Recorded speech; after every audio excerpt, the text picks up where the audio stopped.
বন্ধুরা আমরা দীঘায় যাচ্ছিলাম, যাওয়ার পথে এমন একটা জিনিস দেখা দিল রাস্তায়, আমরা যেতে পারলাম না। রাস্তায় লাস্টে দাঁড়িয়ে গেলাম, আমাদের 3টে গাড়ি আটকে দিল। এই সে বান্দাটা দেখে নাও। এই ষাঁড়টা তো দেখার পরে আমাদেরকে বিরাট ভয় এসে গেছিলো মনের ভিতরে, কিন্তু আমরা দাঁড়িয়ে দেখছিলাম ষাঁড়টা সত্যি খুব শক্তিশালী। তা আমাদের তো কিছু বলেনি, কিন্তু লাস্টে কিছু একটা বলবে বলে চিন্তা ভাবনা করছে। আমরা তো চুপচাপ দেখছি।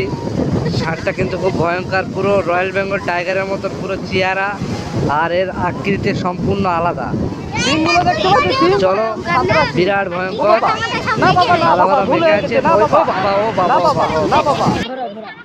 চলো চলো চলো চলো চলো।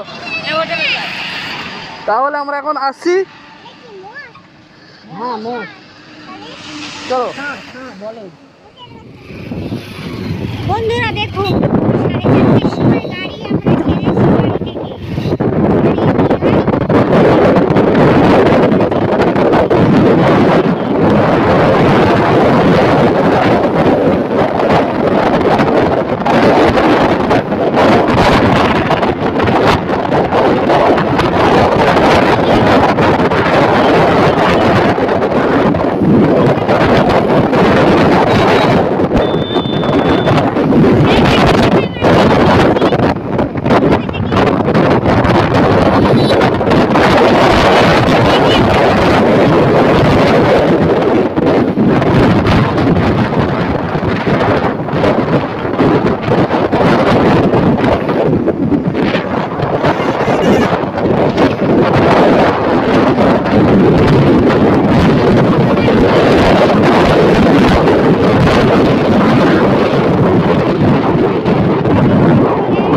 গাড়ি আমরা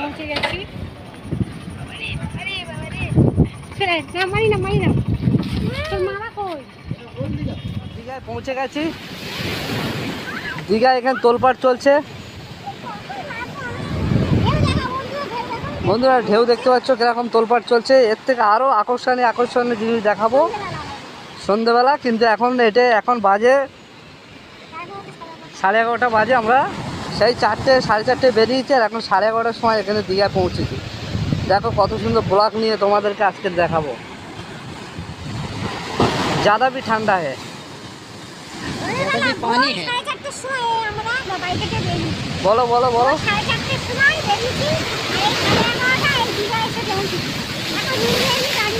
রিমি কেমন লাগছে একটু বলো তো। এদিক তাকাও, এদিক তাকাও, ক্যামেরাম্যান তাকাও, কেমন লাগছে? হ্যাঁ আচ্ছা। আর আস্তে আস্তে কষ্ট হচ্ছিল, আর কষ্ট হচ্ছে? আচ্ছা।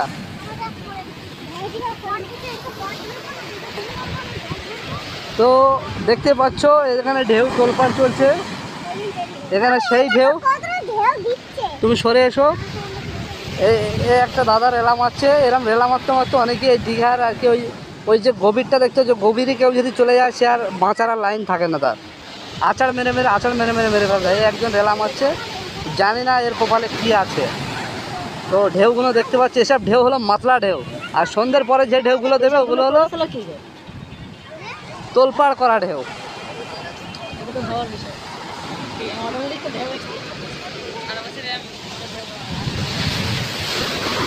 তো আমরা এখন দীঘাতে পৌঁছে গেছি, দেখো কিরম রেলা মারছে দেখো। আমরা বাইকে করে সেই কলকাতা থেকে 250 কিলোমিটার জার্নি করে আমরা এসেছি। তো বন্ধুরা ভিডিওটা বেশি বেশি করে দেখো। আজকে একটা ছোট করে ব্লগ দিচ্ছি, ব্লগটা দেখতে থাকুন, এরপরে বড় বড় ব্লগ দেবো। চলো চলো চলো চলো বাইকের কাছে চলো, চলো চলো রিমি চলো, রিমি চলো, চলো চলো। তাহলে ভিডিওটা দেখো, সবারই ভালো লাগবে আশা করি। আবার সন্ধ্যেবেলা খুব রোমান্টিক জিনিস তোমাদের দেখাবো।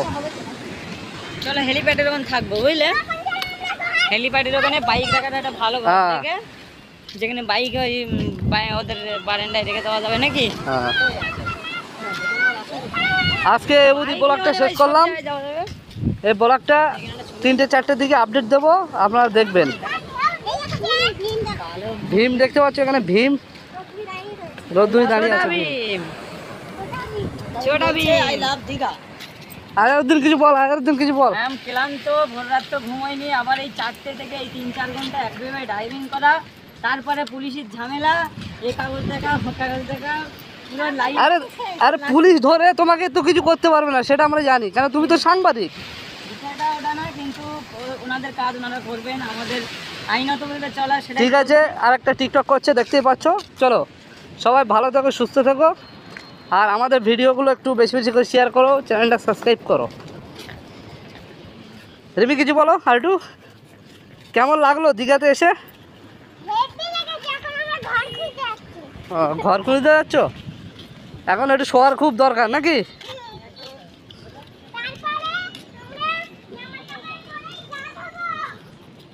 চলো সবাই ভিডিওটা একটু শেয়ার করো, বেশি বেশি করে একটু সাবস্ক্রাইব করো।